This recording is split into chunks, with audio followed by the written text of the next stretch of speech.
Reality chat with ആരാട്ടർ എന്ന് പറഞ്ഞാൽ ആരോമൽ കുഞ്ഞുമോൻ എന്ന ആളാണ് ചെയ്യുന്നത്. ഞാൻ ആങ്കറാണ്. കേരളത്തിലെ പല സെലിബ്രിറ്റീസിനായിട്ടാണ് ഇൻ്റർവ്യൂ ചെയ്യാനാണ് ഒരു ആങ്കറായിട്ട്.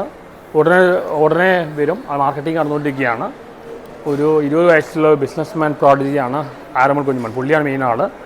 ഞാനാണ് ചോദ്യം ചോദിക്കുന്നത് ആങ്കർ. ഒരുപാട് സെലിബ്രിറ്റീസിനെ വിളിക്കുന്നുണ്ട്. അതിൻ്റെ ഒരു പോസ്റ്ററിൽ റിലീസ് ചെയ്യാൻ പോവുകയാണ് ഉടനെ. ഓൺലൈനിൽ വരാൻ പോവാണ്. നമ്മുടെ ബിഗ് ബോസ് ആ രീതിയിലും വരില്ല. ഏകദേശം ആ രീതിയിലേക്കാണ് പ്ലാൻ ചെയ്യുന്നത്. ഇത് റിയാലിറ്റി ഷോ ആണ്, ഒരു ഇൻ്റർവ്യൂ ആണ്. ഞാൻ ഓരോ സെലിബ്രിറ്റീസിനും ഓരോ ആഴ്ച ഇൻ്റർവ്യൂ ചെയ്യും.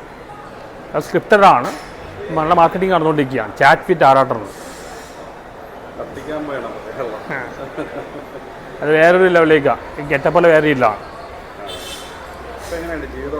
ജീവിതമായിട്ട് പോകുന്നു. നമുക്ക് റിവ്യൂ എടുക്കാൻ എപ്പോഴും താല്പര്യമുണ്ട്. പെരേര റിവ്യൂ വിട്ടു, കാരണം കാശ് കിട്ടുന്നില്ല പറഞ്ഞാൽ. എനിക്ക് റിവ്യൂ ആണ് കൂടുതൽ താല്പര്യം. പിന്നെ ബർത്ത്ഡേ വിഷ എന്ന് പറഞ്ഞാൽ വരുന്നുണ്ട്. ഇന്നലെ എൻ്റെ നമ്പർ ഞാനിട്ട് ഇപ്പോൾ 5 മണിക്കൂർ കണ്ടിന്യൂസ് കോൾ ചെയ്യാൻ 20,000 റുപ്പീസ് കിട്ടി എനിക്ക് ഇന്നലെ മാത്രം. 20,000 റുപ്പീസ് മാത്രം ഇന്നലെ കിട്ടി. കേരളം മാത്രമല്ല, ഔട്ട്സൈഡ് ഇന്ത്യ പലയിടത്തും മലയാളീസ് വിളിക്കേണ്ടായി. 5 മണിക്കൂർ കണ്ടിന്യൂസ് ഒരു കോൾ. ഞാൻ 5 മണിക്ക് രാത്രി 10 മണി വരെ കോൾ ഇപ്പോഴും വന്നുകൊണ്ടിരിക്കുകയാണ്. നമ്മൾ പൈസ ഉണ്ടാക്കാൻ തുടങ്ങി. മാനേജർ വെക്കണം, കാരണം ഈ കോൾ എനിക്ക് എടുക്കാൻ പറ്റില്ല. 5 മണിക്കൂർ കണ്ടിന്യൂസ് ആയിട്ട്. നമ്പർ ഞാൻ ഫേസ്ബുക്കിൽ ഇട്ടതാണ്. ഞാൻ മീഡിയക്കാർ വിളിച്ചിട്ടുണ്ട്. എൻ്റെ കലൂർ ഫ്ലാറ്റ് ഉണ്ട്, 3000 വെച്ച് 5 പേർക്ക്.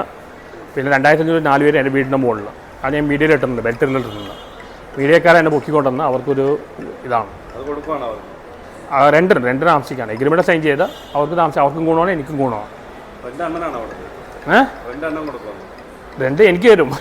എഗ്രിമെൻറ്റ് സൈൻ അവർക്ക് താമസിക്കാമല്ലോ. അല്ല, എനിക്ക് കലൂർ ഫ്ലാറ്റ് ഉണ്ട്. അവിടെ 3 ബെഡ്റൂമാണ്. അപ്പോൾ 3000 രൂപ വെച്ച് 5 പേർക്ക് താമസിക്കാം. എൻ്റെ വീടിൻ്റെ മുകളിൽ 4 പേർക്ക് താമസിക്കാം 2500 വെച്ചാൽ. അതാണ് ബെൽറ്റിലിട്ടത്.